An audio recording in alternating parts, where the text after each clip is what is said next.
Seja bem-vindo a LFP Cursos. Hoje, mais uma questão comentada do ENAM, o Exame Nacional da Magistratura, que agora entra numa segunda fase dos nossos vídeos aqui, entra na fase do direito civil, a partir da questão número 51, depois da vinheta.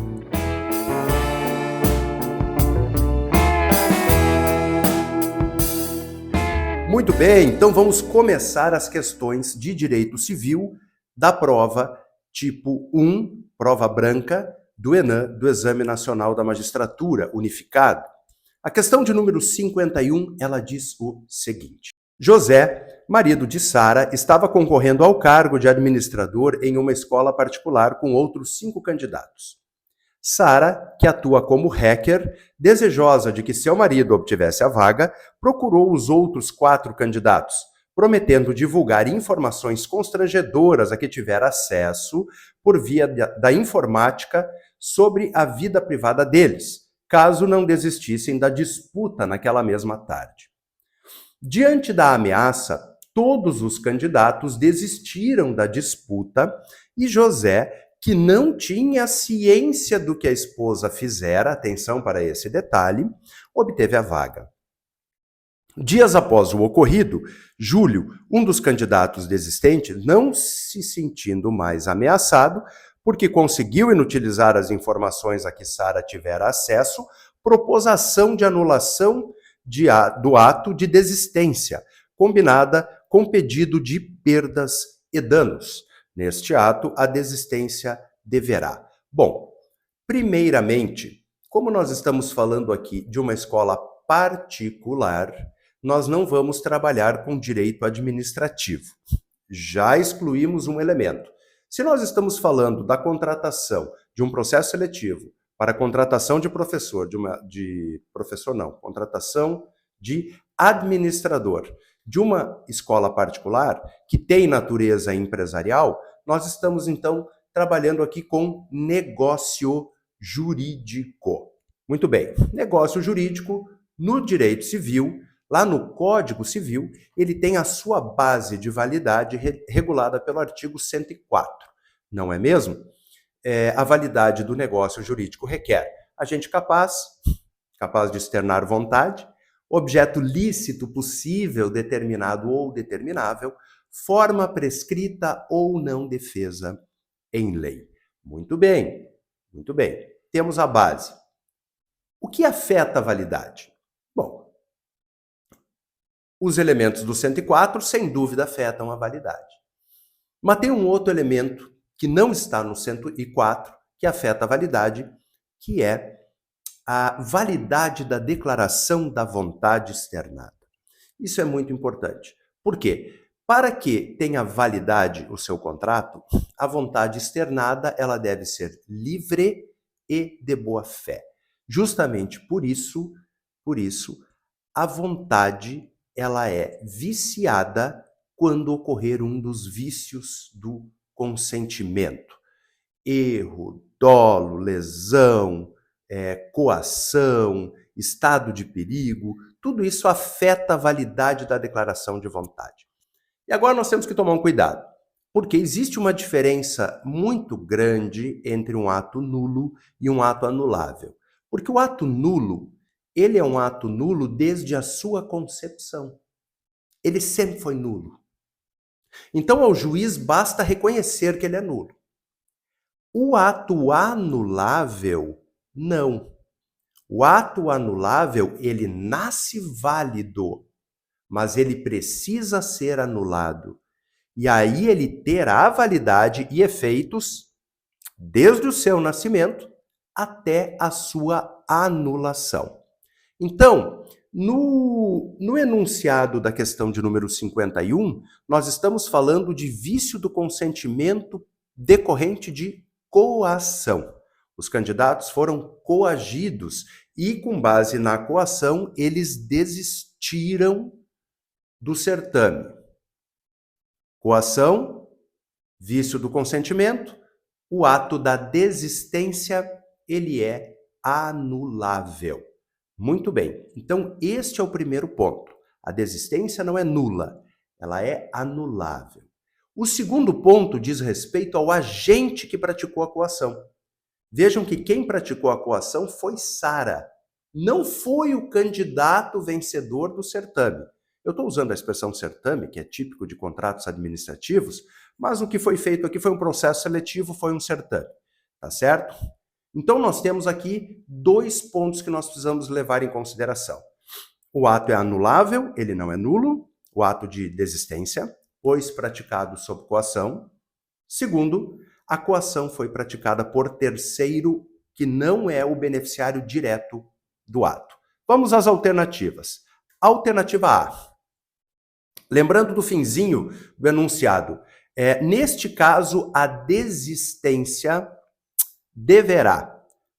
Alternativa A, subsistir, mas Sara e José responderão solidariamente pelas perdas e danos. A desistência deve subsistir ou ela deve ser revogada? O que a gente extrai aqui do Código Civil? Essa questão ela está centrada em um único artigo, mas eu vou trazer dois. O imediatamente anterior, porque os dois se complementam e deixam o conjunto mais fácil, mais compreensível. O artigo 154 do Código Civil, ele estabelece: vicia o negócio jurídico a coação exercida por terceiro. Opa, é o nosso caso. Se dela tivesse ou devesse ter conhecimento a parte a que aproveite. Não tem. Não tem. A parte que aproveitou não sabia da existência do ato coativo praticado por Sara. Diante da ameaça, todos os candidatos desistiram da disputa e José, que não tinha ciência do que a esposa fizera, obteve a vaga. Está no segundo parágrafo. Bom, então nós já temos um caso em que não se aplica o 154. Vou repetir. Vicia o negócio jurídico a coação exercida por terceiro, nosso caso, se dela tivesse ou devesse ter conhecimento a parte a que aproveite, não é o nosso caso.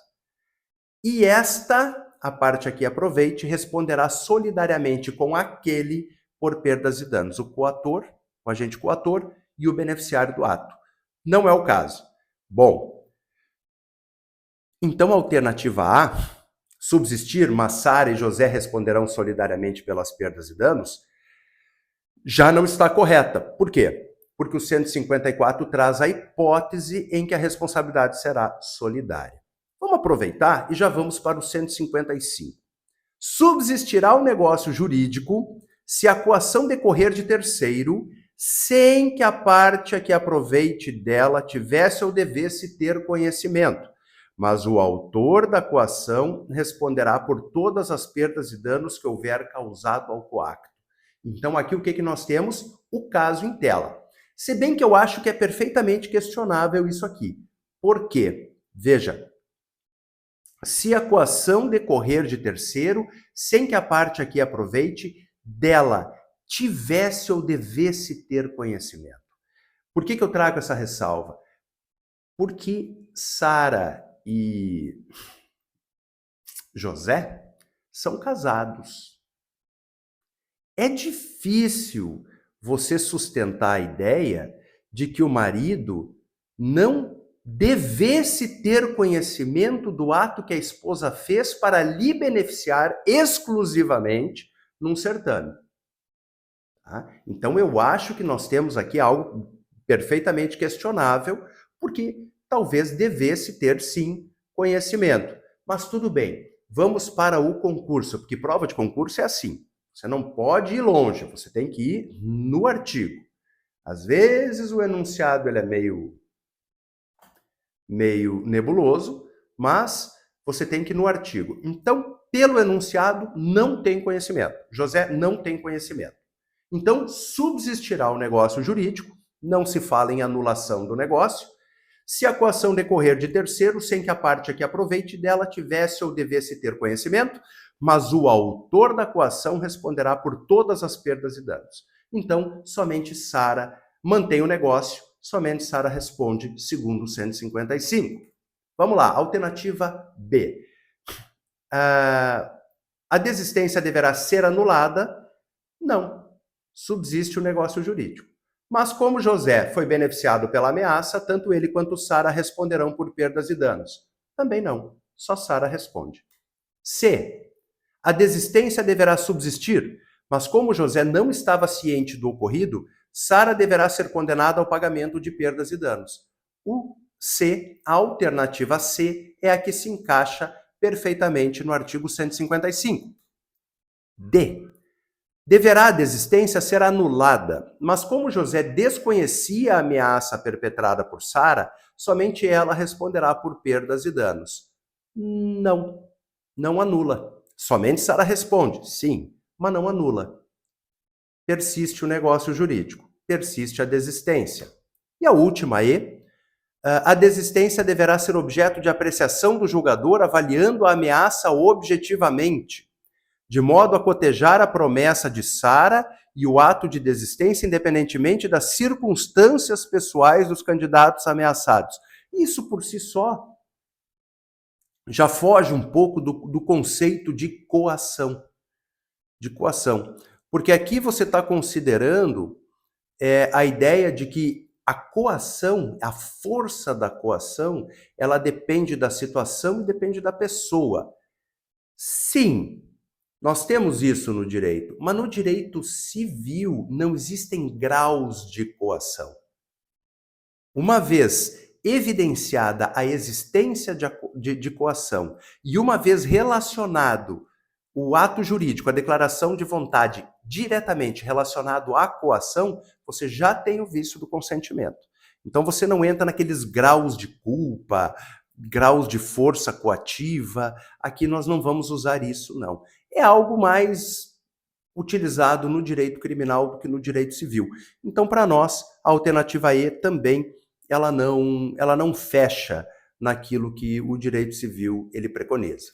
Então, o gabarito oficial, obviamente, a alternativa C, mantém a desistência e responsabiliza exclusivamente a Sara. Eu espero que você tenha gostado desse vídeo. Se você gostou, inscreva-se no canal, deixe o seu like, compartilhe esse vídeo, spread the word e comente aqui. Depois das disciplinas de direito civil relacionadas às questões do concurso da magistratura, que questões você gostaria de ver aqui?